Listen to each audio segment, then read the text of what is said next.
असंभव, वह मुझे पसंद करता होगा। शेन झाओझाओ ने नापसंद होने की बात से साफ इनकार कर दिया। उसने शेंग चुई को निराशापूर्ण दृष्टि से देखा। हृदय विदारक, मुझे विश्वास नहीं हो रहा कि तुम ऐसी हो चुई। बच्चे तेजी से बढ़ते हैं, हर दिन बदलते हैं। 2 महीने की उम्र में वे मुस्कुराते हैं, 3 महीने की उम्र में वे आवाज़ें निकालते हैं, 4 महीने की उम्र में वे ऊपर की ओर धक्का देते हैं, 5 महीने की उम्र में वे पकड़ने लगते हैं और 6 महीने की उम्र में वे पलटने लगते हैं। 7 महीने की उम्र में वे बैठते हैं, 8 महीने की उम्र में वे रेंगने लगते हैं और 9 महीने की उम्र में उनके दांत निकल आते हैं। छोटा अली 10 महीने की उम्र में ही चलने लगा था। ... वह छोटा लड़का बहुत अच्छा व्यवहार वाला था, बस बात करना या मुस्कुराना पसंद नहीं करता था। एकमात्र चीज़ जिसमें उसकी रुचि थी वह थी एरमाओं की पूंछ पकड़ना, जिससे वे आधे दिन तक मनोरंजन कर सकते थे। चाहे आप उसे कितना भी खुश करने की कोशिश करें, ये बेकार था। वह केवल तब हंसता था जब वह एरमाओं की पूंछ पकड़ता था। बच्चों की देखभाल के मामले में एरमाओं ने एक अपरिहार्य भूमिका निभाई। चुई, माँ को थोड़ी देर के लिए बाहर जाना है, इसलिए छोटा अली अब तुम्हारी देखभाल में है। सुबह सुबह किनसुक्सिन पूरी तरह तैयार होकर बाहर जाने के लिए तैयार थी। जब से उसने दूसरा बच्चा जन्म लिया है, उसे महसूस होने लगा है कि वह बहुत अधिक थक गई है, इसलिए वह हर सप्ताह ब्यूटी सैलून जाने के लिए समय निकालती है। महिलाएं अपने बच्चों से प्यार करती हैं, लेकिन उन्हें खुद से भी प्यार करना चाहिए। स्रोत अपडेटेड ऑन NOG0 से 0। शेंग चुई ने भौहें चढ़ाईं, लगभग मना करने ही वाली थी, तभी उसने सुना कि शेन झाओझाओ पहले ही खुशी खुशी सहमत हो गए हैं। चिंता मत करो चाची सुक्सिन, चुई और मैं निश्चित रूप से लिटिल अली की अच्छी देखभाल करेंगे। छोटे अली का पूरा नाम शेंग येली था, उनका उपनाम अली था। झाओझाओ हमेशा सबसे ज्यादा ध्यान रखने वाला होता है। जब मैं वापस आऊंगा तो आंटी सुक्सिन आप लोगों के लिए केक लाएंगी, किन सुक्सिन ने कहा और फिर खुशी खुशी घर से निकल गई। उसके जाते ही शेंग चुई ने शेन झाओझाओ की ओर मुड़कर कहा, क्या तुम भूल गए? हमारी योजना बाद में लाइब्रेरी में जूसियान और बाकी लोगों से मिलने की थी। अरे नहीं, मैं तो भूल ही गया। शेन झाओझाओ ने बड़ी बड़ी आंखें करके कहा, अब हम क्या करें? शेंग चुई ने फर्श पर कुत्ते की पूंछ के साथ खेल रहे छोटे बच्चे पर नजर डाली और कहा, अब आपके पास 2 विकल्प हैं। एक तो बाहर भागो और मेरी माँ को रोको और उनसे वापस आकर बच्चे की देखभाल करने के लिए कहो, दूसरा उन्हें संदेश भेजकर कह दो कि हम नहीं जा रहे हैं। शेन झाओझाओ, तो मैं उन्हें एक संदेश भेजूंगी। जब अपने भाई और अपने दोस्तों के बीच चयन करने की बात आई तो उसने अपने भाई को चुनने में जरा भी संकोच नहीं किया। जैसे ही वे दोनों घर पर आराम से रहने और बच्चे की देखभाल करने की तैयारी कर रहे थे, अचानक दरवाजे की घंटी बजी। शेंग चुई दरवाज़ा खोलने गया, लेकिन उसने सांग यूयू, लूजू और जूसियान को बाहर खड़ा पाया। तुम लोग यहाँ क्यों हो? शेंग चुई आश्चर्यचकित थी, हालांकि उसकी अभिव्यक्ति सपाट थी क्योंकि उसने दरवाजे के बाहर 3 लोगों को देखा था। सांग यूयू मुस्कुराए और बोली, क्या तुमने नहीं कहा था कि तुम बच्चे की देखभाल के लिए घर पर रहोगे? हम मदद करने आए हैं। मैं तुम्हें बता दूं, मैं बच्चों के साथ बहुत अच्छी हूँ। पारिवारिक समारोहों में मेरे सभी छोटे चचेरे भाई बहन मेरे साथ रहना पसंद करते हैं। अंदर आ जाओ। शेंग चुई ने अनिच्छुक भाव से कहा, दरवाजा खोला और उनमें से प्रत्येक को एक जोड़ी चप्पलें दी। जैसे ही सांग यूयू ने अपने जूते बदले, उसकी नज़र लिविंग रूम के फर्श पर पड़े छोटे से सफ़ेद बंडल पर पड़ी और वह तुरंत दौड़कर बोली, क्या ये चुई का छोटा भाई है? वाह, वह तो बहुत ही सुंदर और प्यारा है। सांग यूयू को लगा कि उसका दिल लगभग पिघल गया है। बहुत ही प्यारा और मनमोहक। बहुत सुंदर है ना? शेन झाओझाओ ने गर्व से कहा, मानो उसकी ही प्रशंसा हो रही हो। सामने खड़े छोटे से बच्चे को देखकर सांग यूयू को तुरंत लगा कि कुत्ते को पालना इसकी तुलना में कुछ भी नहीं है। उसे अपनी माँ को समझाना चाहिए कि वह एक छोटा भाई ले, जिसकी देखभाल कर सके और जिसके साथ खेल सके। इस छोटे से कुत्ते की तुलना में माल्टीज और शिह-त्ज़ू कुत्ते बहुत छोटे पड़ गए। काश उसकी माँ उसे इतना सुंदर छोटा भाई दे पाती, तो वह बोतलें बनाने से लेकर बच्चे को सुलाने और डायपर बदलने तक का सारा काम संभाल लेती। अन्य 2 लोग भी इकट्ठे हो गए और जमीन पर पड़े छोटे से पकौड़े को घूरने लगे और बोले, आप जानते हैं, ये बच्चा सचमुच हमारे विश्वविद्यालय के विशेषज्ञ जैसा दिखता है। अच्छा, वे तो सगे भाई हैं ना? वे एक जैसे कैसे नहीं दिख सकते? आओ छोटी प्यारी, अपनी बहन को मुस्कुराओ। वह मुस्कुरा नहीं रहा है, शायद आपकी बहन को आपको मुस्कुराना चाहिए। सांग यूयू ने हर संभव कोशिश की, लेकिन उसने चाहे जितना भी चिढ़ाया, छोटे लड़के ने कोई प्रतिक्रिया नहीं दी और चुपचाप घूमकर अपनी छोटी सी पीठ उनके सामने पेश कर दी। ... ये पहली बार था जब सांग यूयू को इतनी बेशर्मी से नज़रअंदाज किया गया था। उसने ऊपर देखा और पूछा, क्या वह हमें पसंद नहीं करता या कुछ और? शेन झाओझाओ ने यह कहते हुए निराशा महसूस की, तुम लोगों का जिक्र भी मत करो, वह मुझसे भी परेशान नहीं होता। इस परिवार में केवल एरमाओ ही था जो उसे मुस्कुराने पर मजबूर कर सकता था। इरमाओ के अलावा शायद केवल शेंग चुई ही उसे एक अतिरिक्त नज़र डालने के लिए मजबूर कर सकती थी। ये तो बहुत ही बढ़िया है। छात्र चुई से भी ज़्यादा बढ़िया, सांग यू ने छोटे लड़के की ओर देखते हुए कहा और फिर अपने बगल में बैठे शेंग चुई की ओर देखा। ये सुनकर शेन झाओ को सचमुच लगा कि यह सच है। हालांकि ये भी ज़्यादा बातूनी नहीं था, कम से कम उसने उसे स्वीकार किया, लेकिन दूसरा बच्चा वास्तव में हर समय अपने चेहरे पर लोगों से परेशान नहीं होता का बैज पहने रहता था। वह उसके प्रति अपने तिरस्कार को बिल्कुल भी नहीं छिपा रहा था, लेकिन इससे कोई फर्क नहीं पड़ता था जब तक वह उसे पसंद करती थी। शेन झाओ ने सीधे उस छोटे लड़के को उठाया और उसके प्रतिरोध की कमी का फायदा उठाते हुए उसके चेहरे पर एक जोरदार थप्पड़ जड़ दिया। जब छोटा अली 1 वर्ष का हुआ तो श्री शेंग की कंपनी सफलतापूर्वक सार्वजनिक हो गई और कंपनी का मुख्यालय जिंग सिटी में स्थानांतरित हो गया। शेंग परिवार, पति, क्या हम सचमुच जा रहे हैं? लेकिन मैं झाओ और बाकियों को छोड़ना नहीं चाहती। किन सुक्सिन की आवाज़ बेडरूम से धीमी आवाज़ में मिस्टर शेंग से बात करते हुए आई। मैं भी उन्हें छोड़ना नहीं चाहता, लेकिन अब कंपनी का ध्यान जिंग सिटी पर चला गया है। अगर हम नहीं गए तो हमें परिवार के रूप में अलग रहना होगा। इसके अलावा ये हाई स्कूल शुरू करने वाला है और वहाँ शिक्षा बेहतर है।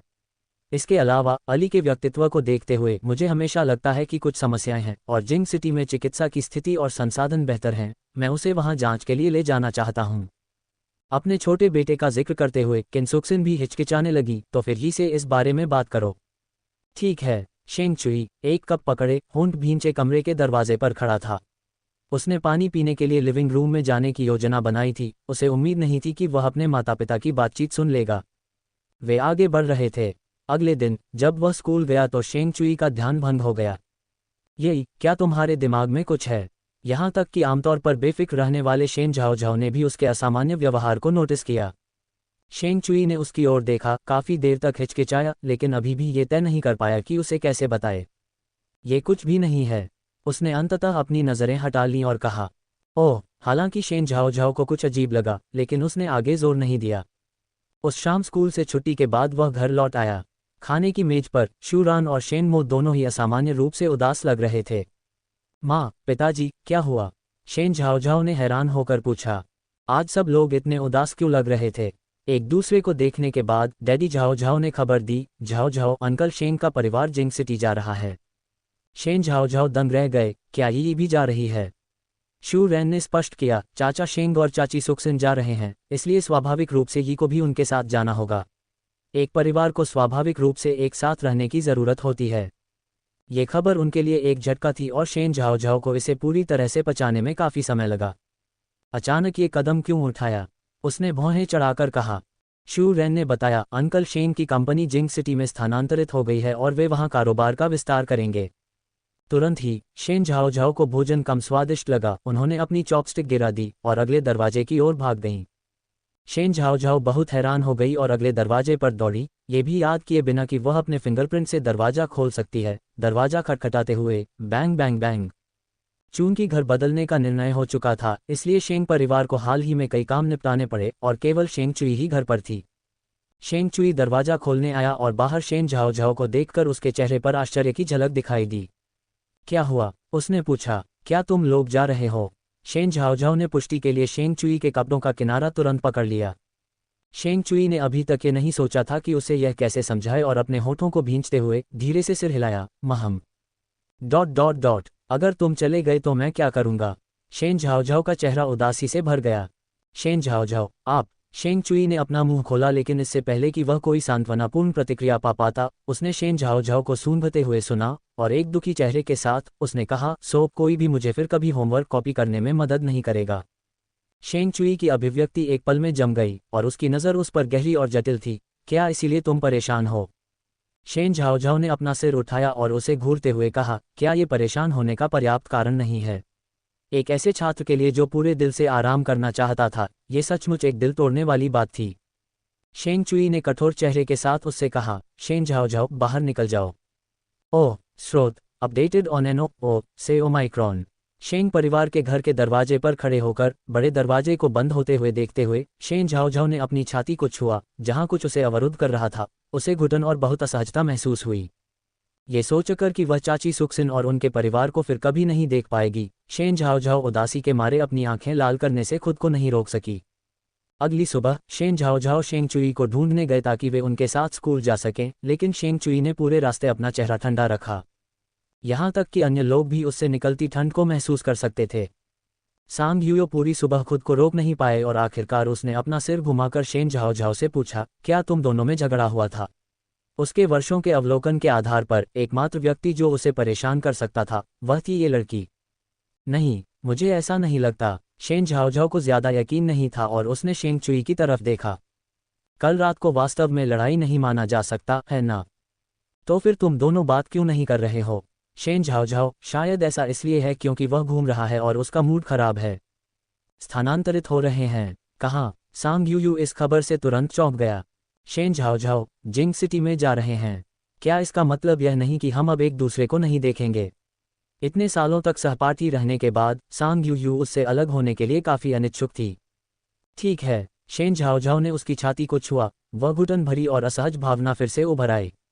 ये सोचकर कि शेन झाओझाओ और वह बचपन से ही साथ साथ पले बड़े हैं और उसे और भी बुरा लग रहा होगा, सांग यूयो उसे दिलासा देने से खुद को रोक नहीं पाए।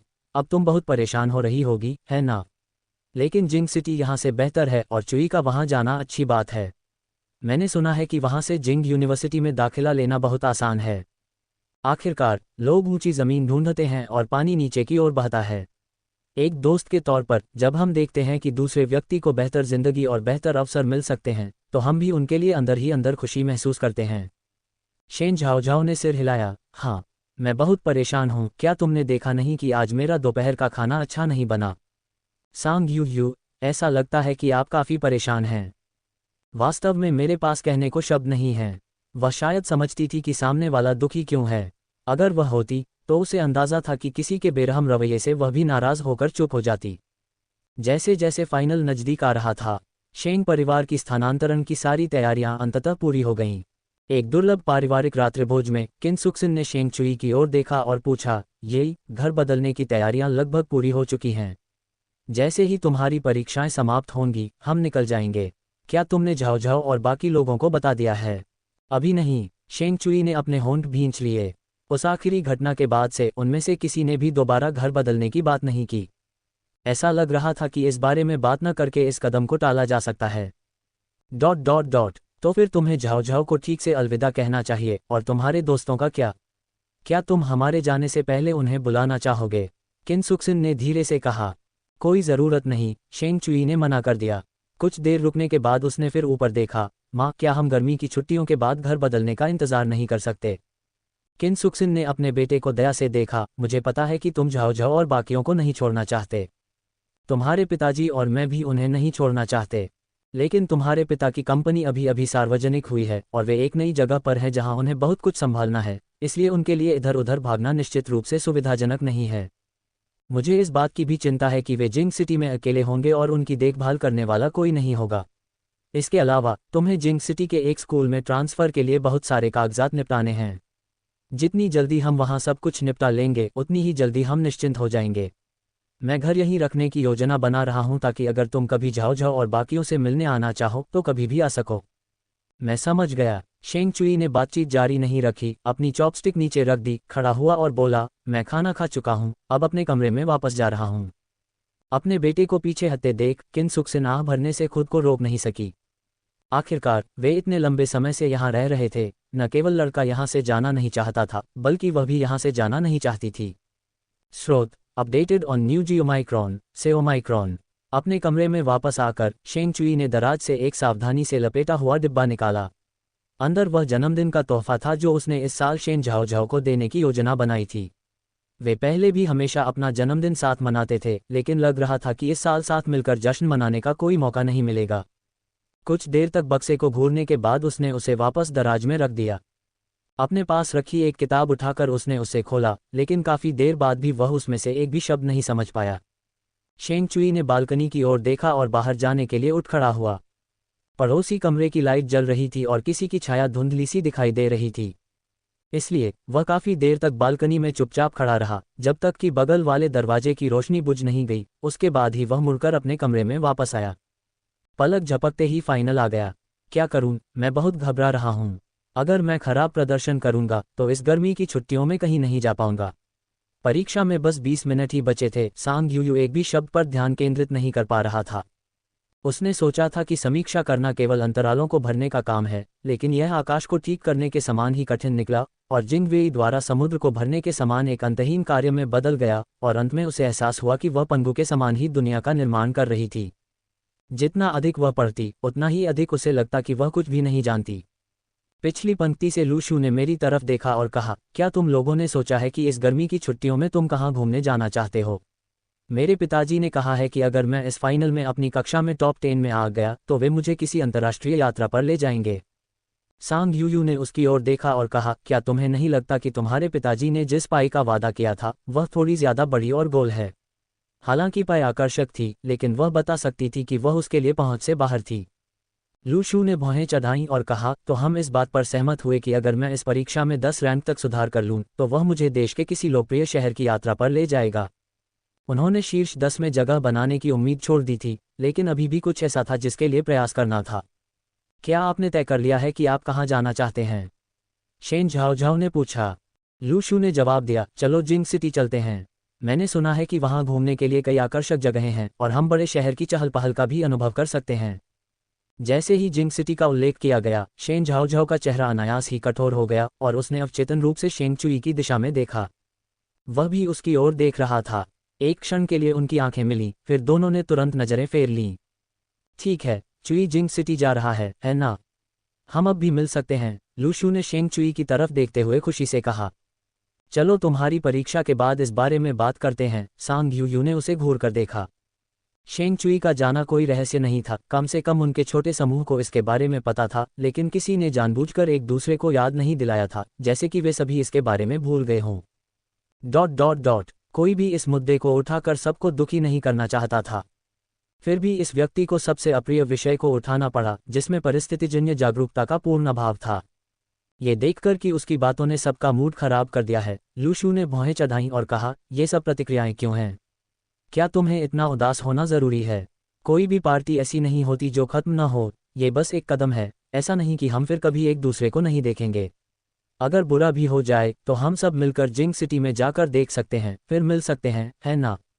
ये कहना आसान था, लेकिन कौन गारंटी दे सकता था कि वे सभी जिंग सिटी में परीक्षण कर सकेंगे? जूसियान ने शेन झाओझाओ की तरफ देखा और कहा, लू शू सही कह रहे हैं। जब हमारी छुट्टियां होंगी तो हम जिंग सिटी में चुई से मिल सकते हैं। वह हमारी मेज़बानी करने से बिल्कुल भी मना नहीं करेंगे। हाँ, शेंग चुई ने जवाब दिया। यह उनकी मेजबानी करने का वादा था। स्रोत OG0 से 0 पर अपडेट किया गया। 2 दिन की अंतिम परीक्षाएं जल्दी ही समाप्त हो गईं। स्थानांतरण से एक शाम पहले शेंग चुई अपने बिस्तर पर बैठा, शेन झाओझाओ के लिए तैयार किया हुआ उपहार पकड़े हुए उसे काफी देर तक अपने हाथों में घुमाता रहा। इतने दिन बीत गए, फिर भी उसे इसे देने का अवसर नहीं मिला। अनजाने में ही रात गहरी हो गई थी। शेंग चुई ने अपने होंठ भींच लिए और आखिरकार मन बना लिया। वह बिस्तर से उतरा और सीधा बालकनी में चला गया। रात असाधारण रूप से शांत थी, मानो तारे भी अपने विचारों में व्यस्त हों। शेंग चुई बालकनी की खिड़की से नीचे कूद गई और धीरे से शेन झाओझाओ की बालकनी से उसके कमरे का दरवाजा खोल दिया। अंदर छोटी सी रात्रिकालीन रोशनी से गर्म पीली चमक निकल रही थी, जो पूरे कमरे को भर रही थी। शेंग चुई ने तुरंत शेन झाओझाओ को बिस्तर पर सोते हुए देखा। वह बेचैनी से सो रही थी, उसकी भौहें सिकुड़ी हुई थीं। शेंग चुई ने उसे बहुत देर तक देखा, फिर उसने उपहार को धीरे से उसके बिस्तर के पास रख दिया। झुककर उसने उसके कान में फुसफुसाया, शेन झाओझाओ, मुझे मत भूलना। अगले दिन शेन झाओझाओ जाग गया। जैसे ही उसने अपनी आंखें खोली और बिस्तर के पास उपहार देखा, वह क्षण भर के लिए दंग रह गई। फिर वह बिना चप्पल पहने ही बिस्तर से उछलकर बाहर आ गई और लिविंग रूम की ओर दौड़ते हुए बोली, माँ, क्या यही आई थी? नहीं। शू रान ने हैरान होकर पलटकर अपनी अति प्रतिक्रिया करने वाली बेटी की ओर देखा। क्या हुआ? ये सुनकर कि ये आई नहीं आई है, शेन झाओझाओ के चेहरे पर निराशा छा गई। फिर उसने अपने हाथों में उपहार की ओर देखा और पूछा, तो क्या आप जानते हैं कि इसे मेरे कमरे में किसने रखा है? मुझे कुछ पता नहीं, शू रैन ने सिर हिलाया। क्या ये तुम्हारे पिताजी हो सकते हैं? पिताजी कहाँ हैं? मैं उनसे पूछूंगा। शेन झाओझाओ ने मुड़कर पिताजी झाओझाओ को ढूंढने का इरादा किया। शू रैन ने कहा, तुम्हारे पिताजी आज सुबह की शिफ्ट पर हैं, वे पहले ही चले गए हैं। शेन झाओझाओ के कदम रुक गए और उसने फिर से अपने हाथों में बॉक्स को देखा। किसी कारण से उसे हमेशा यही लगता था कि यही ही होगा जिसने उसे ये दिया होगा। माँ, मैं अगले दरवाजे पर जा रही हूँ, शेन झाओ झाओ ने कहा और फिर वह पड़ोसी के घर की ओर दौड़ी। लेकिन शू रैन कुछ कहने ही वाला था कि शेन झाओ झाओ पहले ही बाहर निकल गया। शू रैन के शब्द पूरे भी नहीं हुए थे कि उसके पीछे गूंज उठे, तुम्हारे अंकल शेन का परिवार आज सुबह ही निकल गया। क्या वह पहले ही जा चुका है? शेन झाओ झाओ पड़ोसी के दरवाजे पर भावशून्य भाव से खड़ा था। कोई तो उसे अलविदा कहे बिना ही चला गया। शेन झाओ झाओ को अंदर से खालीपन महसूस हुआ, मानो उसने कुछ बहुत ही महत्वपूर्ण चीज खो दी हो। शू रान अपने घर से बाहर आए और उसके सिर को छूते हुए कहा, दुखी मत हो, तुम्हारी चाची सुक्सिन ने कहा है कि वह भविष्य में तुम्हें देखने के लिए वापस आएंगी। दूसरी ओर शेंग परिवार की कार में किन सुक्सिन ने असंतुष्ट होकर शेंग चुई को डांटा, अरे बच्चे, मैंने तुमसे कहा था कि झाओ झाओ को ठीक से अलविदा कह दो। तुम दोनों बचपन से साथ साथ पले बड़े हो, तुम बिना कुछ कहे कैसे जा सकते हो? जब वह लड़की जागेगी और उसे पता चलेगा तो वह सोचेगी कि तुम्हें उसकी परवाह नहीं है, उसका दिल कितना टूटा होगा। शेंग चुई ने ठंडे चेहरे से जवाब दिया, जैसे कि अलविदा कहने से वह दुखी नहीं होगी। इसके अलावा वह लड़की इतनी लापरवाह है, उसे शायद परवाह भी नहीं है। किन सुक्सिन के पास शब्द नहीं थे और फिर उन्होंने आह भरी, मुझे पता है तुम्हें अचानक से बिछड़ना अजीब लग रहा होगा। पापा और मम्मी भी उन्हें छोड़कर जाने का गम नहीं सह पा रहे हैं। पर कोई बात नहीं, जिंग सिटी से यहाँ वापस आने में बस कुछ ही घंटे हैं। अगर तुम्हें झाओ झाओ की याद आती है तो तुम कभी भी उससे मिलने आ सकती हो। शेंग चुई ने अपने होंठ भींच लिए और कुछ नहीं कहा। कार में माहौल कुछ हद तक तनावपूर्ण था, जब तक कि उन्होंने बच्चों की सीट पर बैठे छोटे अली को अचानक मुस्कुराते हुए नहीं देखा। माँ और बेटे ने एक दूसरे की ओर देखा और अगले ही पल उन्होंने सीट के नीचे से एक रोएदार पूंछ को झांकते देखा। किन सुक्सिन चौंक गई और बोली, ये बच्चा एरमाओ को कब साथ लाया? कोई आश्चर्य नहीं कि जब वे जा रहे थे तो उसने उन्हें गोद में उठाने से इनकार कर दिया और अकेले चलने पर अड़ा रहा। स्रोत अपडेटेड ऑन एनओजीओ। पलक झपकते ही वह आंखों से ओझल हो गया। बाद में उन्हें वह लिफ्ट के प्रवेश द्वार पर मिला। ऐसा लगता है कि वह एरमाओ के पीछे लिफ्ट से बाहर आया था। कोई बात नहीं, मैं बाद में झाओ झाओ को बताऊंगी, किन सुक्सिन ने अपने छोटे बेटे का सिर छूते हुए कहा। इस नन्हे बच्चे को एरमाओ के अलावा लगभग हर चीज में कोई दिलचस्पी नहीं है। अगर एरमाओ को वापस भेज दिया गया तो वह बाहरी दुनिया से बातचीत करने में और भी ज्यादा आनाकानी कर सकता है। किन सुक्सिन का फोन आने पर शेन झाओ झाओ की आंखों में आंसू आ गए। यही चली गई और यहाँ तक कि एरमाओ भी उसे नहीं चाहता। ये गर्मी की छुट्टियां शायद शेन झाओ झाओ की अब तक की सबसे दुखद छुट्टियां थीं। हर दिन बिस्तर पर पड़े रहना और कुछ भी करने की इच्छा न होना। अंत में सांग यू ही था जो इसे और अधिक सहन नहीं कर सका और उसे घसीटकर घर से बाहर ले गया। 30 डिग्री से अधिक के चिलचिलाते मौसम में शेन झाओ झाओ एक मरी हुई मछली की तरह सांग यू पर पड़ा था। मुझे लगता है मुझे डिप्रेशन है, उसने कहा। मैं हिलना डुलना नहीं चाहती, हिलने डुलने से मैं थक जाती हूँ, थके होने से मुझे नींद आने लगती है, सोने की चाहत से मुझे लगता है कि मैं प्रगति नहीं कर पा रही हूँ, प्रगति न करने का एहसास मुझे उदास कर देता है, उदास होने से मुझे हिलने डुलने का मन नहीं करता, हिलने डुलने से मैं थक जाती हूँ, थके होने से मुझे नींद आने लगती है। सांग यूयू ने तुरंत उसे खींचकर ऊपर ले आया और कहा, चलो, मौज मस्ती करने से कोई भी बीमारी ठीक हो जाएगी। वे दोनों वाटर पार्क जाने के लिए टैक्सी ले गए और जैसे ही वे टैक्सी से बाहर निकले उन्होंने जूसियान को प्रवेश द्वार पर खड़ा देखा। सांग यूयो ने जल्दी से शेन झाओ झाओ को अपने पास खींच लिया और अभिवादन करने के बाद उसने चारों ओर देखा और पूछा, लू शू कहाँ है? वह अभी तक नहीं आया। मैं यहाँ हूँ। उसके बोलते ही उन्हें एक जानी पहचानी तेज आवाज़ सुनाई दी जिसके साथ साइकिल की घंटियां बज रही थीं। उन्होंने मुड़कर देखा तो लू शू एक नई बाइक चला रहा था। उनके पास पहुंचकर वह शांत भाव से अचानक रुका, एक पैर पर टिका, बाइक के हैंडल पर हाथ रखे और भौहें चढ़ाकर बोला, तुम्हें क्या लगता है, क्या मेरी नई पत्नी सुंदर नहीं है? बाकी लोगों ने पीछे मुड़कर पूछा, तुम्हारी पत्नी कहाँ है? तुम उसे यहाँ आते हुए रास्ते में तो नहीं खो बैठे? लू शू ने बाइक की घंटी दबाए और कहा, क्या देख रहे हो? मैं अपनी नई बाइक के बारे में बात कर रहा था। तभी सबकी नज़र उसके नीचे खड़ी साइकिल पर पड़ी। शेन झाओ झाओ के चेहरे पर उदासी के भाव तब और खिल उठे जब उन्होंने माउंटेन बाइक को साफ देखा। क्या ये वही बाइक नहीं थी जो उन्हें कुछ समय पहले सोशल मीडिया पर अचानक दिखी थी? उसने सुना कि यह लगभग 70,000 था। शेन झाओ झाओ की आंखें चमक उठीं और उसने सिर हिलाया, सुंदर, क्या मैं आपकी नई पत्नी को आजमा सकता हूँ? उसे इस बात के लिए क्षमा करें कि वह इस विषय में कुछ नहीं बता पाए। वह यह अनुभव करना चाहती थी कि 70,000 की बाइक चलाने में क्या अंतर है। लूजू, क्या यह आपकी विनम्रता है? शेन झाओ झाओ उस पर सवार हो गईं और कुछ देर तक साइकिल चलाती रहीं और वास्तव में साइकिल चलाना बहुत अच्छा था, लेकिन वह ये नहीं बता सकी कि इसकी कीमत 70,000 युआन है या नहीं। वह केवल इतना ही कह सकी कि गरीबी ने उसकी कल्पनाशीलता को सीमित कर दिया है। ऐसा इसलिए है क्योंकि आप इसे समतल ज़मीन पर चला रहे हैं। अगर ये पहाड़ी इलाका होता तो आप इसके फ़ायदों की ज़्यादा सराहना करते। लू शू अपनी नई पत्नी के बारे में गर्व से शेखी बघारता रहा। तो ठीक है, अमीरों की खुशियां गरीबों के लिए समझ से परे हैं। चलो अंदर चलें, सांग यू ने सबको पुकारा। टिकट खरीदने के बाद वे चारों ड्रेसिंग रूम में अपने कपड़े बदलने चले गए। शेन झाओझाओ ने काले रंग का वन पीस स्विमसूट पहना, जबकि सांग यू ने छोटे फूलों और स्कर्ट वाला स्विमसूट चुना, जो एक युवा लड़की की युवा भावनाओं से भरा था। जैसे ही वे ड्रेसिंग रूम से बाहर निकले, उन्हें भेड़ियों की सीटियों की आवाज़ सुनाई दी। लू शू ने उनकी तारीफ करते हुए कहा, वाह, मुझे इसकी उम्मीद नहीं थी। तुम दोनों का फिगर वाकई बहुत अच्छा है। घिनौना। सांग यू तुरंत ऊपर गया और उसे लात मारी। ठीक है, बकवास बंद करो, चलो आगे बढ़ते हैं। वाटर पार्क में भीड़ थी, न केवल इसलिए क्योंकि गर्मी थी बल्कि इसलिए भी क्योंकि छुट्टियों का मौसम था और हर कोई पानी में गोता लगाने का आनंद ले रहा था। स्रोत अपडेटेड ऑन NOG0 से ये वाटर पार्क हाल ही में बनाया गया था और इसमें सामान्य जल स्लाइडों, सर्फिंग जोन और स्विमिंग पूल के अलावा विभिन्न समूहों के लोगों के लिए डिज़ाइन की गई विभिन्न विशेष मनोरंजन सुविधाएं भी थीं। वेव पूल शेन झाओझाओ के समूह की पसंदीदा जगह थी, जहां वे सब एक साथ इकट्ठा होते, एक के बाद एक लहरों का आनंद लेते, आनंदित होते और आनंदित होते। इसके अलावा उन्होंने लेजी रिवर, बिग हॉर्न और विशाल बाउल जैसी अन्य अनोखी और रोमांचक गतिविधियों का भी आनंद लिया। वाटर पार्क से निकलने के बाद अभी भी सुबह थी, इसलिए वे सभी एक साथ बारबेक्यू के लिए बाहर चले गए। बारबेक्यू स्टैंड के सामने बैठकर उन्होंने ढेर सारा खाना और पेय पदार्थ मंगवाया।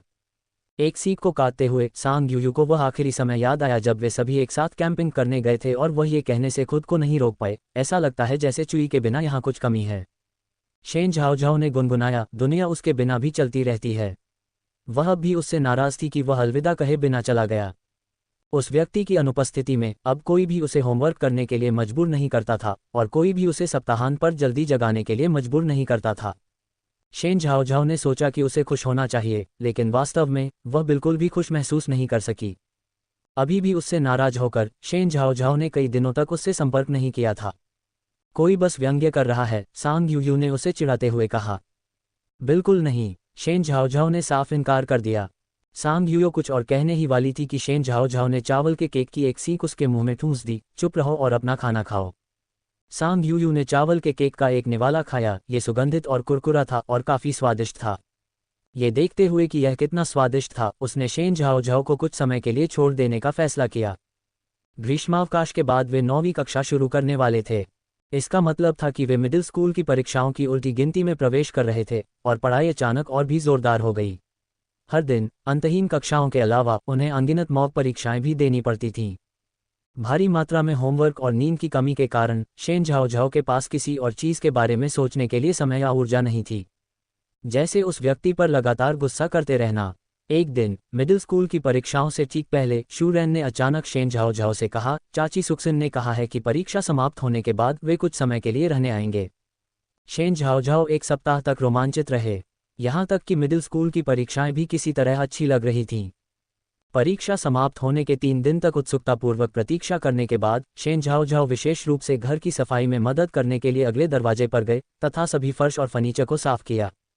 परीक्षा समाप्त होने के बाद से ही वह इसका बेसब्री से इंतजार कर रही थी, लेकिन जून की छुट्टियां लगभग आधी हो चुकी थीं, इसलिए पड़ोसी परिवार अभी तक नहीं आया था।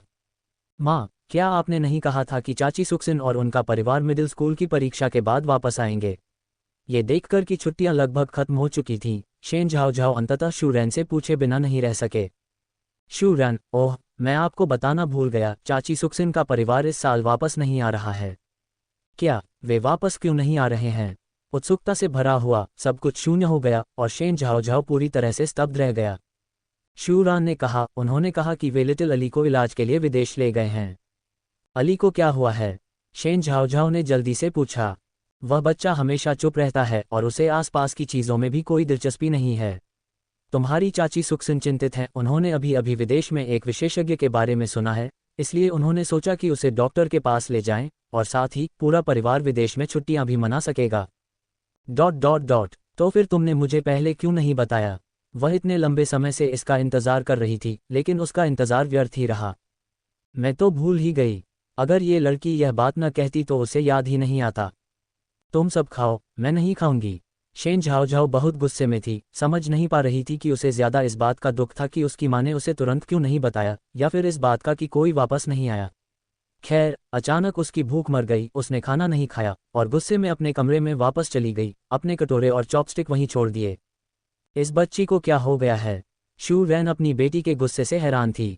ये प्रतिक्रिया बहुत ज्यादा है। क्या तुम्हें नहीं पता, ये बच्ची हमेशा से यी के बहुत करीब रही है।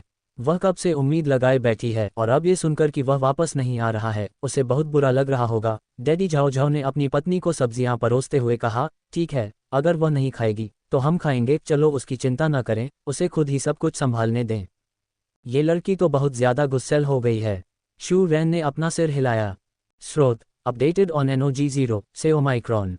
शेन झाओझाओ कुछ देर के लिए अकेले में उदास रहने के लिए अपने कमरे में लौट आई, लेकिन जल्द ही उन्हें समझ आ गया कि कोई वापस नहीं आता, उन्हें इसकी परवाह नहीं है। थोड़ी देर बाद दरवाजे पर दस्तक हुई। अंदर आएं। प्यारी, भूख लगी है क्या? देखो पापा ने तुम्हारे लिए क्या लाया है। पापा झाओझाओ एक थैला लेकर दरवाजे पर प्रकट हुए, थैला खोलते हुए बोले और सुगंध तेजी से फैलाने के लिए जानबूझकर हाथ से उसे हवा भी कर रहे थे। शेन झाओझाओ ने हवा सूंघी, उसकी आंखें चमक उठी। ये बारबेक्यू और क्रेफिश है। बहुत चालाक, बिल्कुल मेरी बेटी की तरह। डैडी झाओझाओ ने दरवाज़ा बंद करते हुए कहा, आओ गर्मागर्म खा लो। धन्यवाद पिताजी। शेन झाओझाओ तुरंत अपने बिस्तर से नीचे उतर गई। पिता और बेटी फर्श पर बैठ गए। शेन झाओझाओ ने अपने बाएं हाथ में कबाब और दाहिने हाथ में कोक पकड़ा हुआ था और वे अद्वितीय खुशी के साथ खा रही थीं।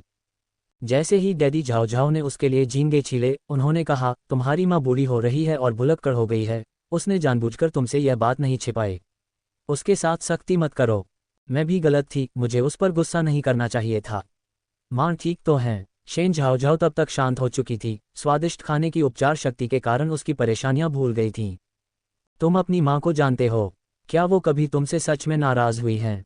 बस भूल जाओ और खा लो, डैडी झाओझाओ ने कहा। हम शेन झाओझाओ ने सिर हिलाया और ग्रिल्ड पोर्क बेली का एक टुकड़ा डैडी झाओझाओ के मुंह की ओर बढ़ाया। पिताजी, इसे खाए, यह विशेष रूप से स्वादिष्ट है। धन्यवाद प्रिय। डैडी झाओझाओ ने एक निवाला लिया और लापरवाही से अपनी बेटी के मुंह में क्रेफिश का एक टुकड़ा ठूंस दिया। पिता और बेटी ने एक दूसरे को खुशी से देखते हुए मांस खाया। ऐसी कोई चीज़ नहीं है जिसे बारबेक्यू और क्रेफिश का भोजन ठीक न कर सके। यदि ऐसा है तो इसे 2 भोजन बनाए। ग्रीष्मकालीन अवकाश के बाद सभी लोग आधिकारिक तौर पर हाई स्कूल के छात्र बन गए। वे चारों भाग्यशाली थे कि उन्हें एक ही हाई स्कूल में दाखिला मिला, लेकिन प्रथम वर्ष में उन्हें अलग अलग कक्षाओं में रखा गया। शेन झाओझाओ और शू सियान एक ही कक्षा में थे, जबकि सांग यूयू और लूशू को दूसरी कक्षा में रखा गया था। सौभाग्य से दोनों कक्षाओं के बीच ज्यादा दूरी नहीं थी, इसलिए वे साथ में खाना खा सकते थे और घूम सकते थे। ब्रेक के दौरान सांग यूयू अपने हाथ में पकड़े एक उपन्यास में तल्लीन थी। अचानक किसी ने उसे पीछे से छीन लिया। सांग यूयू ने ऊपर देखा और किसी को घूरते हुए कहा, इसे मुझे वापस दे दो। अपनी ऊंचाई का फायदा उठाते हुए लूशू ने आसानी से उसकी किताब पकड़ ली, उसे कुछ देर के लिए पलटा और फिर उसे वापस उसकी ओर फेंक दिया। छी, तुम लड़कियों को ऐसी पोषण रहित किताबें क्यों पसंद हैं जो छोटी लड़कियों को धोखा देती हैं? एक बार तो सांग यूयू को कविता सी महसूस हुई, तुम्हें क्या पता। ऐसा इसलिए है क्योंकि हमारा अपना युवा वर्ग इतना शांत है कि हम दूसरों के युवाओं में भी स्पष्ट पक्षपात देखना चाहते हैं। लूशू ने जीभ चटकाते हुए कहा, उपन्यासों में तो सब कुछ झूठा होता है। अगर तुम्हें इतनी ही ईर्ष्या है तो किसी को डेट पर क्यों नहीं ले जाते? दूसरों को डेट करते देखने में क्या मजा है? सांग यूयू ने उसकी तरफ आंखें घुमाई, तुम्हें क्या पता। अपनी प्रेम कहानी का अनुभव करना कभी भी उतना आकर्षक नहीं होता जितना किसी और की प्रेम कहानी को उभरते हुए देखना। जोड़ों को भेजने का आनंद एक ऐसी चीज है जिसे कोई विषमलिंगी पुरुष नहीं समझ पाएगा। इसके अलावा वास्तविकता में सभी लोग बदमाश हैं। मैं उपन्यासों में अपना आदर्श प्यार ढूंढना पसंद करूंगा। लूशू ने कहा, इस दुनिया में अभी भी कई आदर्श पुरुष हैं, उदाहरण के लिए मेरे जैसे। उसने उसे ऊपर से नीचे तक देखा और चिढ़कर बोला, क्या तुमने अभी तक पूरी दाढ़ी भी बढ़ा ली है कि खुद को आदमी कहने की हिम्मत कर सको? खांसी। लूशू का चेहरा अनायास ही लाल हो गया। उसने उसे घूरते हुए कहा, सांग यूयू, क्या तुम अब भी औरत हो? किसी आदमी के सामने उसकी पूरी दाढ़ी उगी हो, इस पर बात करना, क्या तुम इससे ज्यादा बोल्ड हो सकती हो? क्या मैंने कुछ गलत कहा? सांग यूयू का चेहरा भले ही बच्चों जैसा हो, लेकिन अनगिनत किताबें पढ़ने के कारण वह पहले से ही एक चालाक बूढ़ी ड्राइवर थी। कुछ सोचते हुए सांग यूयू ने मुड़कर लूशू की मेज पर झुककर कहा, किस बारे में बात कर रहे हैं? अगर आप एक प्रेमिका की तलाश में होते तो क्या आप एक छोटी बिल्ली का बच्चा या एक जंगली बिल्ली पसंद करते? लूशू ने कहा, अगर मेरे पास कोई विकल्प होता तो मैं किसी को ढूंढना चाहता। जैसे ही उसने बोलना समाप्त किया, उसने जू सियान और शेन झाओझाओ को खिड़की के पास से गुजरते हुए देखा। दोनों को देखकर सांग यूयू तुरंत खिड़की की ओर दौड़ा और पुकारा, झाओझाओ, सियान।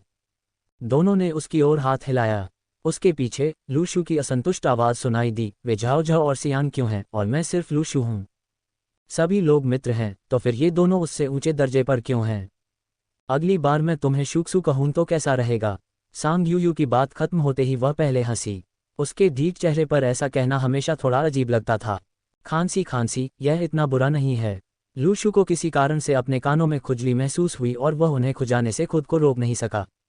अरे! गलियारे के बाहर शेन झाओझाओ और जू सियान भी मुड़े और उनकी ओर हाथ हिलाया। तुम दोनों कहाँ गए थे? सांग यूयू ने थोड़ा परेशान होकर पूछा। कक्षा अध्यापक हमसे ओलंपिक गणित प्रतियोगिता के बारे में बात कर रहे थे, जू सियान ने मुस्कुराते हुए उत्तर दिया। जैसे ही सांग यूयू ने सुना कि यह पढ़ाई के बारे में है, उसकी रुचि तुरंत खत्म हो गई।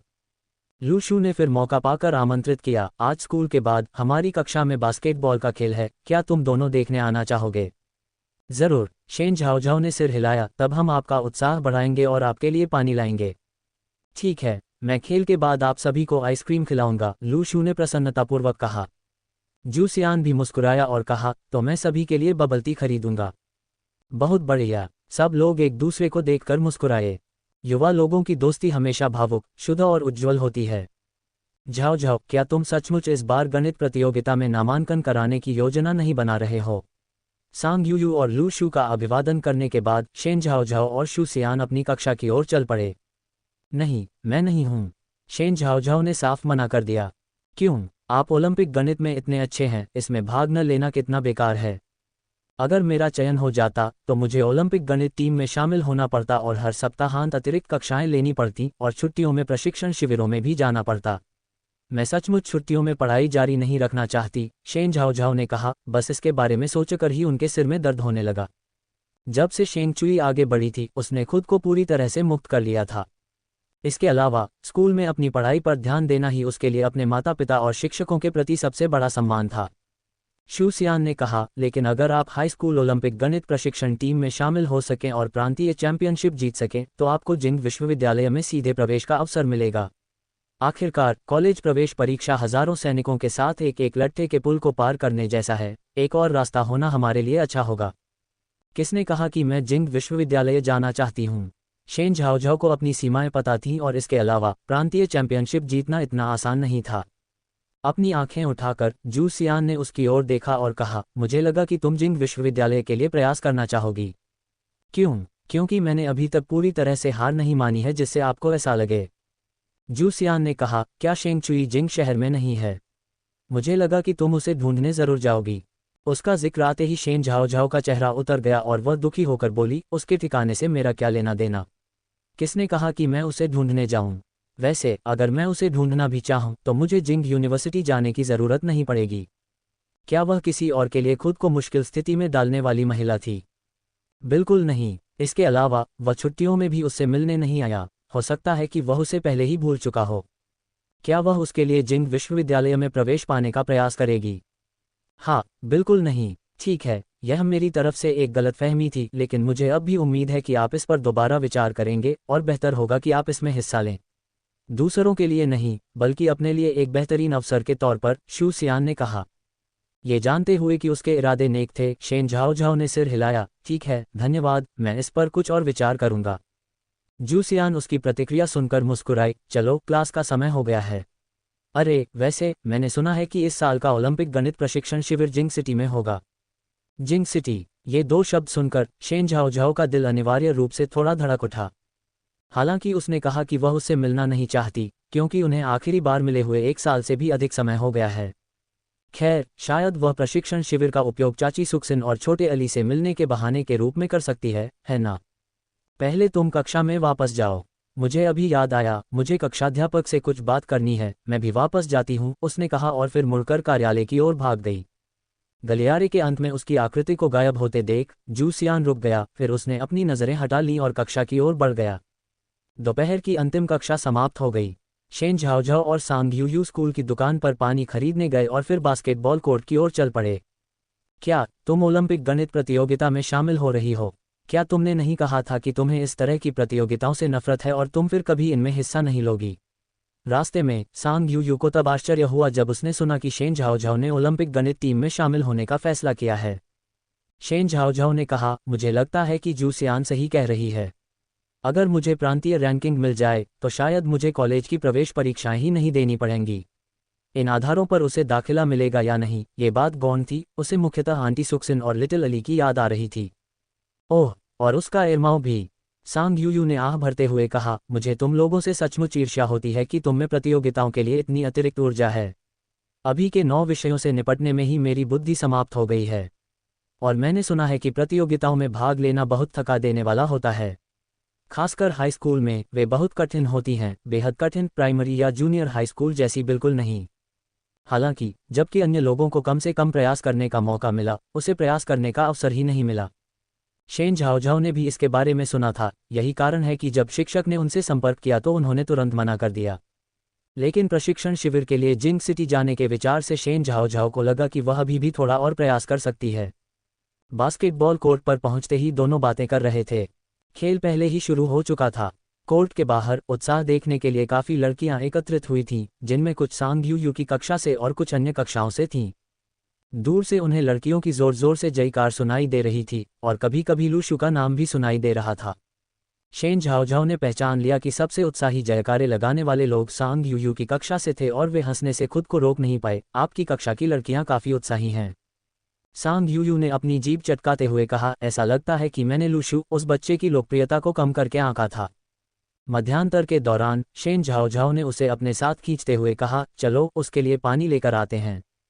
सांग यू ने उत्सुक लड़कियों के एक समूह की ओर देखा और कहा, शायद हमें इसे भूल जाना चाहिए। किसी और को मौका दो। जब वे बात कर रहे थे, एक लड़की ने लूशू के लिए पानी लाने की पहल कर दी थी, लेकिन लूशू ने उससे जो कुछ भी कहा, उससे लड़की निराश होकर चली गई। अगले ही पल उन्होंने लूशू को शेन झाओझाओ और सांग यू की ओर बढ़ते देखा। बिना कुछ कहे उसने सांग यू के हाथ से पानी की बोतल छीन ली, उसे घुमाकर खोला और कहा, तुम दोनों पानी ला रहे हो, इतनी देर क्यों कर रहे हो? हम आपके रास्ते में नहीं आना चाहते थे, हम आपको एक मौका देने के बारे में सोच रहे थे, सांग यू ने कहा। उनके स्वर में व्यंग्य और हास्य का मिश्रण था। लूशू ने बोतल का अधिकांश हिस्सा एक ही बार में पी लिया और फिर उसकी ओर देखा, क्या मौका है? सांग यू ने कहा, बेशक, इससे अन्य लड़कियों को आपके करीब आने का मौका मिलेगा, जिससे आप अधिक लड़कियों से मिल सकेंगे और उनके साथ बातचीत कर सकेंगे। तुम दोनों सारा दिन क्या सोचते रहते हो? लूशू ने उन्हें नाराजगी भरी नज़र से देखा। सांग यू ने उसकी ओर देखते हुए कहा, ईमानदारी से कहो, इतनी सारी लड़कियों को तुम्हारा उत्साहवर्धन करते देखकर तुम्हें सचमुच गर्व और आत्मसंतुष्टि महसूस हो रही होगी, है ना? बेशक, इससे साबित होता है कि मुझमें आकर्षण है। लूशू ने आत्म प्रशंसा के हर अवसर का फायदा उठाते हुए शेखी बघारी। सांग यू ने बनावटी उबकाई वाला भाव बनाया और कहा, लूशू, क्या तुम्हें थोड़ी शर्म नहीं आ सकती?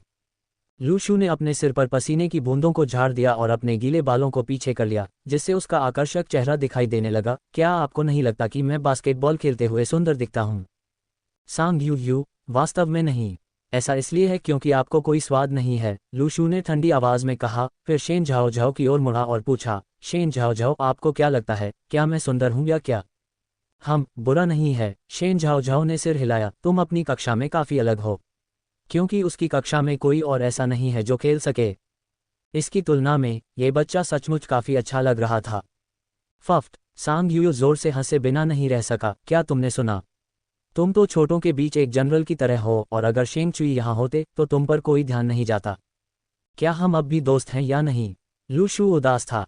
अगर यह सच भी था तो भी उसके सामने ये कहने की कोई जरूरत नहीं थी। ओलंपिक गणित प्रतियोगिताएं आमतौर पर कक्षा की सिफारिशों के साथ शुरू होती हैं, उसके बाद समूह प्रशिक्षण होता है और अंत में उत्कृष्ट छात्रों को प्रतियोगिता में भाग लेने के लिए चुना जाता है।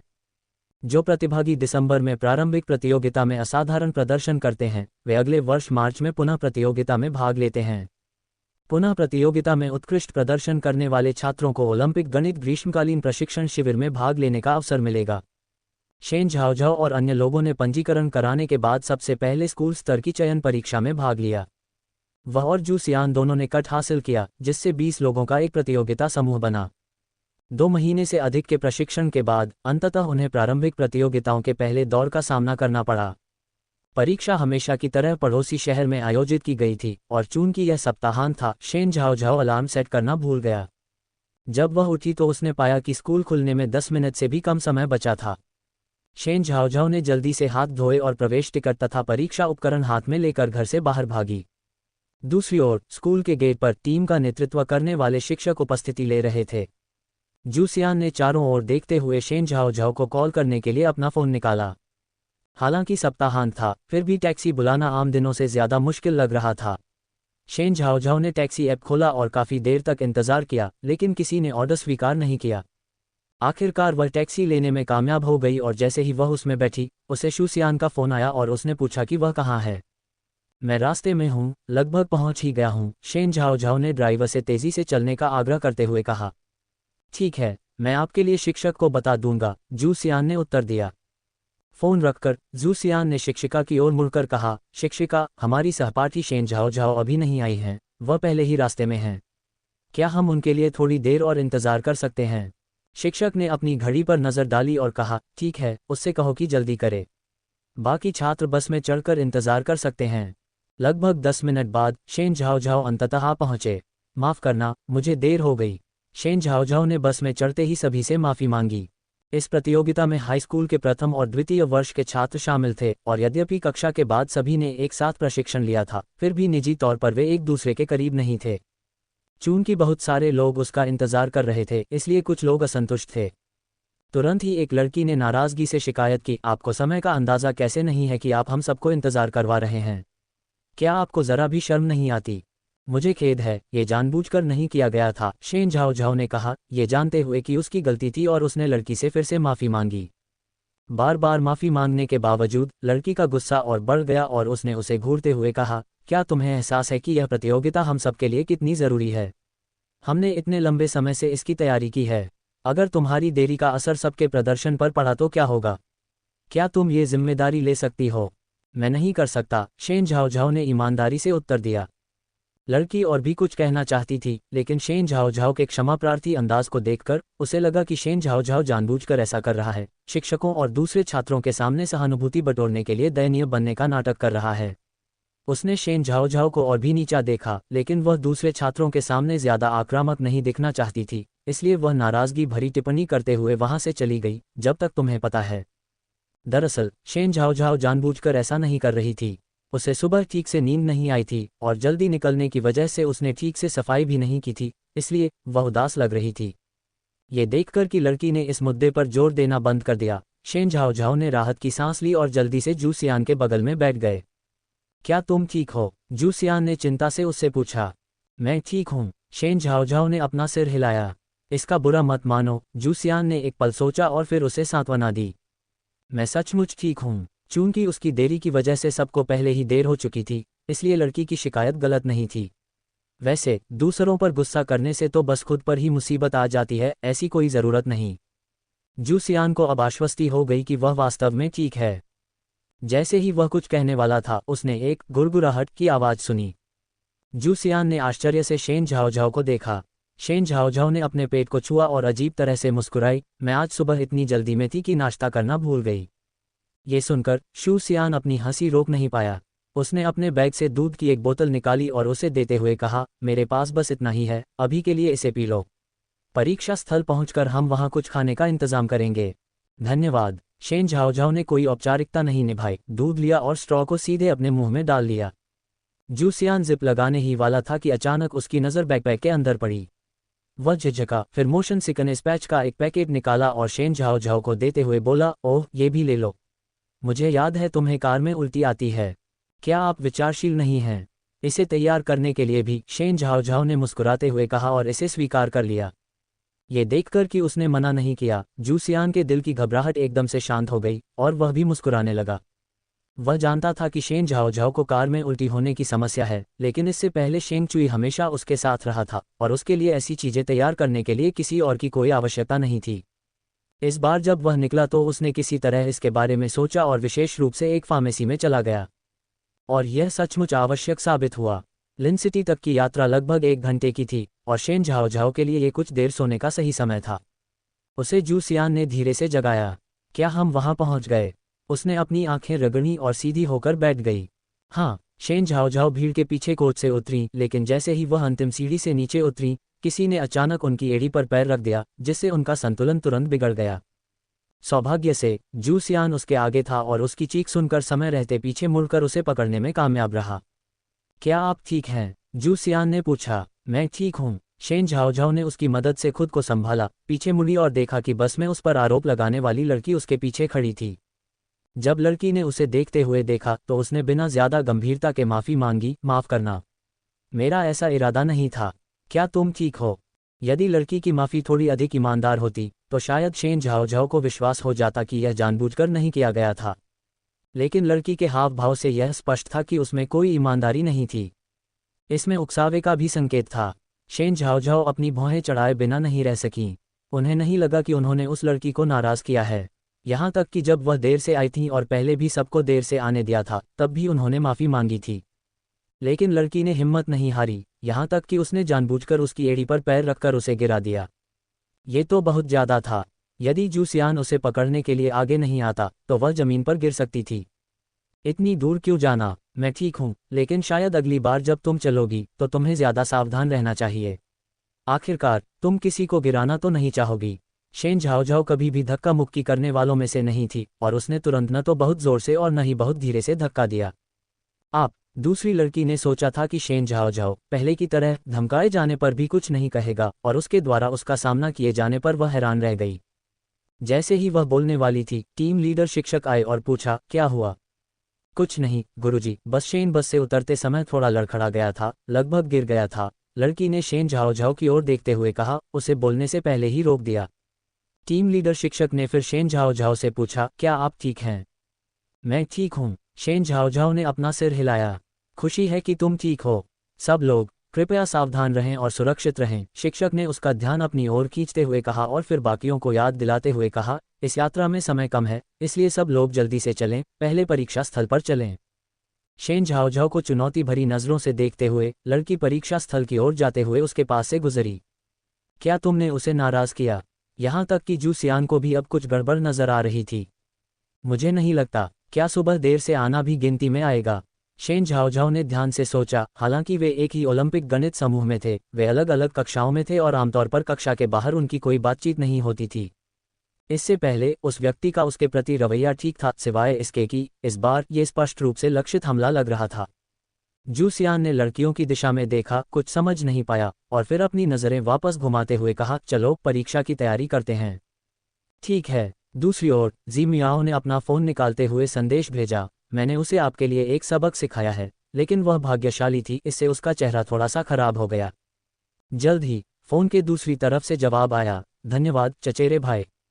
लिन्ना ने संदेश का उत्तर देना समाप्त कर दिया तो वह एक आत्मसंतुष्ट मुस्कान के बिना नहीं रह सकी। वह और जी मियाओ चचेरी बहनें थीं। कुछ समय पहले जी मियाओ के फ़ोन पर गलती से ओलंपिक गणित समूह की एक तस्वीर देखकर उसने अपनी चचेरी बहन से शेन झाओझाओ को सबक सिखाने का कोई मौका ढूंढने को कहा था। जैसा कि उसके चचेरे भाई ने पूछा था, जी मियाओ का मूल इरादा शेन झाओझाओ को गिराना और सार्वजनिक रूप से खुद को शर्मिंदा करना था, लेकिन सौभाग्य से उसके लक्ष्य के लिए ये काम नहीं किया था। प्रारंभिक प्रतियोगिता 1 घंटे तक चली। परीक्षा हॉल से बाहर निकलने के बाद शेन झाओझाओ शौचालय में गए, लेकिन जब वह जाने वाली थी तो उसने पाया कि शौचालय का दरवाजा बाहर से बंद था। क्या कोई है? क्या कोई है? उसने बहुत देर तक दरवाज़ा खटखटाया, लेकिन किसी ने कोई जवाब नहीं दिया। अंत में उसे बाहर निकलने के लिए शौचालय की पानी की टंकी पर चढ़ना पड़ा। उसने देखा कि प्रवेश द्वार पर सफाई के लिए बंद का बोर्ड लगा हुआ था। हालांकि जब वह वहां पहुंची तो यह वहां नहीं था और उसने वहां कोई सफाई कर्मचारी भी नहीं देखा था। स्पष्ट रूप से ये किसी का काम था। जब तक शेन झाओझाओ शौचालय से बाहर आई और लोगों को लाने वाला वाहन ढूंढा, तब तक बाकी सभी लोग आ चुके थे, वह आखिरी थीं। कुछ लोगों को खुद का तमाशा बनाना बहुत पसंद होता है, वे हमेशा सबसे आखिर में दिखना चाहते हैं, मानो वे बहुत महत्वपूर्ण हैं। जी मियाओ ने बस में चढ़ते ही ठंडे स्वर में उपहास किया। क्या ये तुम थी? शेन झाओझाओ ने इस बारे से सहन न करने का निर्णय लिया और सीधे उसके पास जाकर उससे जोर से बात करने लगा। जब से वह बस में चढ़ी थी तब से यह व्यक्ति उसे निशाना बना रहा था और वह इस घटना के लिए किसी अन्य को जिम्मेदार नहीं मान सकती थी। एक पल के लिए उसकी आंखें झपक गईं, फिर उसने जोर से मना कर दिया, तुम क्या कह रहे हो? मुझे समझ नहीं आ रहा। शेन झाओझाओ ने उसका कॉलर पकड़ा और कहा, जी मियाओ, मुझे परवाह नहीं कि तुम सच में समझ नहीं रही हो या समझने का नाटक कर रही हो। मैं तुम्हें चेतावनी दे रहा हूँ, मैं जल्दी गुस्सा हो जाता हूँ। अगर अगली बार भी ऐसा हुआ तो मैं तुम्हें छोड़ूंगा नहीं। शेन झाओझाओ के अचानक टकराव से बाकी सभी लोग हैरान थे। जी मियाओ भी हैरान था। उसने केवल पर्दे के पीछे से कुछ चालें चलने का साहस किया था, उसे कभी उम्मीद नहीं थी कि उसका प्रतिद्वंद्वी उसे खुलेआम धमकी देगा। कुछ कहने ही वाली थी कि अचानक उसकी नज़र दरवाजे पर एक आकृति पर पड़ी। उसकी आंखों में अचानक आंसू भर आए और एक कमज़ोर और दुखी सिसकी के साथ उसने कहा, शेन झाओझाओ, क्या तुम कुछ गलत समझ रहे हो? मैंने कुछ नहीं किया, कृपया मुझे मत मारो। शेन झाओझाओ स्तब्ध रह गए। वह कब से उसे मारने जा रही थी। अगले ही पल उसने अपने पीछे से कड़ी फटकार सुनी, शेन झाओझाओ, तुम क्या कर रहे हो? एक शिक्षक के सामने एक सहपाठी को धमकाने की हिम्मत कर रहे हो, अब तुरंत अपना हाथ छोड़ो। शेन झाओझाओ चौंककर पीछे मुड़ा। शिक्षक मैं। उसने सहजता से अपनी बात समझाने की कोशिश करते हुए मुंह खोला, लेकिन उसे बीच में ही टोक दिया गया। मैं तुम्हारे क्लास टीचर को बिल्कुल वैसे ही बताऊंगी जैसे हुआ था। इतनी छोटी और पहले से ही इतनी हिंसक, अपनी सहपाठी को शारीरिक रूप से नुकसान पहुंचाने की चाहत में तुम्हारे माता पिता को स्कूल बुलाना ही होगा। अचानक वह अब कुछ भी कहना नहीं चाहती थी। यदि आप खुश हैं तो यही सबसे महत्वपूर्ण है।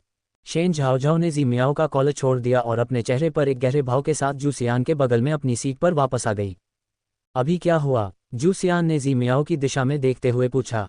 शेन झाओझाओ, किसी ने मुझे बाथरूम में बंद कर दिया है, यह जी मियाओ ही होगा। इसमें कोई आश्चर्य नहीं कि लड़की उसी समय उसके खिलाफ हो गई। आखिर उसे क्या हुआ? जूसियान ने थोड़ा भौहें चढ़ाईं। पता नहीं, लेकिन मुझे हमेशा लगता है कि उसमें कुछ गड़बड़ है। शेन झाओझाओ का चेहरा गंभीर हो गया जब उसने जी मियाओ की ओर देखा, जिसने सकारात्मक रूप से विजयी मुस्कान के साथ जवाब दिया। क्या होगा अगर शिक्षक वास्तव में होमरूम शिक्षक को बता दे कि इस बार क्या हुआ? जूसियान ने चिंतित होकर पूछा। मैंने वास्तव में उसे नहीं मारा, और वैसे भी ये तो बस माता पिता को फोन करना था। तुम्हें लगता है कि मैं डर जाऊंगी? आखिरकार ये पहली बार नहीं था और उसके पिता के लिए स्कूल से फोन आना व्यावहारिक रूप से पारिवारिक भोजन की तरह ही सामान्य बात थी। जब समय आया तब भी यह अनिश्चित था कि कौन किसके लिए बड़ी मुसीबत बनेगा। बिल्कुल भी डर नहीं लगा। जूसियान उसकी बात सुनकर हंस पड़ी। दरअसल मुझे तुम्हारे परिवार के माहौल से बहुत जलन हो रही है। ऐसा लग रहा था कि वह चाहे कुछ भी करे, उसके परिवार वाले बिना शर्त उसका साथ देंगे। किस बात से ईर्ष्या? क्या वह अपने निकम्मे माता पिता से ईर्ष्या करती है, जो अकेले ही सप्ताहांत में कहीं बाहर चले जाते हैं, उसकी परवाह भी नहीं करते, उसे देर तक सोने के लिए छोड़ देते हैं और उसकी परीक्षा भी छूट जाती है?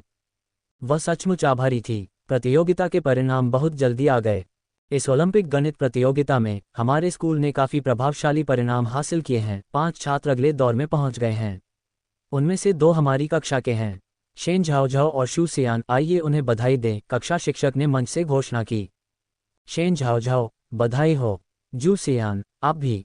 कक्षा शिक्षक ने फिर उन दोनों की ओर देखा। प्रतियोगिता के अगले दौर में अभी आधा महीना बाकी है, अच्छी तरह से तैयारी करो। और साथ ही स्कूल ने विशेष रूप से एक शिक्षक को आमंत्रित किया है जो तुम्हें प्रतियोगिता पूर्व ट्यूशन देगा। कौन है भाई? कोई अनुमान नहीं। शेन झाओझाओ और जू सियान ने एक दूसरे को देखा। दोनों को आने वाले ट्यूटर के बारे में जिज्ञासा महसूस हुई, लेकिन जब उन्होंने स्कूल द्वारा आमंत्रित शिक्षक को देखा तो दोनों आश्चर्य से बोले, शिक्षक चेन। चेन शुओ ने उन्हें देखकर मुस्कुराते हुए कहा, क्या मुझे देखकर निराशा हुई? आने से पहले ही उसे स्कूल अधिकारियों से सेमीफाइनल में पहुंचने वाले छात्रों की सूची मिल चुकी थी। उन दोनों को देखकर मुझे कोई आश्चर्य नहीं हुआ। शेन झाओझाओ तुरंत मुस्कुराईं और बोली, मैं कैसे हो सकती हूँ? आखिरकार वे कुछ वर्षों तक शिक्षक और छात्र रहे थे और शेन झाओझाओ ने पहले भी उनसे निजी शिक्षा ली थी, इसलिए वह उनकी क्षमताओं को अच्छी तरह जानती थीं। चेन शुओ ने धीरे से कहा, यह मत सोचो कि सिर्फ मीठी बातें करने से मैं तुम्हारे साथ नरमी बरतूंगा। अगर तुमने मेरी कक्षा में सोने की हिम्मत की तो मैं न सिर्फ तुम्हारे शिक्षकों को बताऊंगा बल्कि तुमसे दोगुने सवाल भी करवाऊंगा। ये लड़की अब तक देखी गई सबसे प्रतिभाशाली बच्ची थी, फिर भी दुर्भाग्यवश उसकी सारी ऊर्जा आलसी होने में खर्च हो गई। शेन झाओझाओ, ये कैसी क्रूर नियति थी? यदि कोई और होता तो क्या आपको लगता है कि वह सुनती? आखिरकार उसने उसे कई वर्षों तक पढ़ाया था, उसे बिल्कुल भी सम्मान नहीं मिल सकता था। शेन झाओझाओ, क्या ये काफ़ी नहीं है कि मैं कक्षा की बात ठीक से सुनूं? तुम्हें हमारे कक्षा शिक्षक के पास जाकर चुगली करने की इजाज़त नहीं है। तभी चेन शुओ ने संतोषजनक ढंग से अपनी नज़रें हटा लीं और फिर दूसरों की ओर मुड़कर कहा, प्रारंभिक दौर पास करने के लिए बधाई, अब आपको कड़ी मेहनत जारी रखनी होगी। ओलंपिक गणित में जो लोग यहाँ तक पहुँच पाए हैं उनमें इस विषय में कुछ प्रतिभा जरूर है, लेकिन इसमें जगह बनाना आसान नहीं होगा। चिंता मत करो शिक्षक, हम निश्चित रूप से कड़ी मेहनत से पढ़ाई करेंगे, जू सियान ने गंभीरता से कहा। जी मियाओ, जो एक तरफ खड़ी होकर शेन झाओ झाओ और चेन शुओ के बीच की बातचीत देख रही थी, उसकी आंखों में एक ठंडी चमक थी। ये शेन झाओ झाओ वास्तव में कष्टप्रद था। कोई आश्चर्य नहीं कि उसके चचेरे भाई ने उसे झाओ झाओ को सबक सिखाने के लिए कहा था।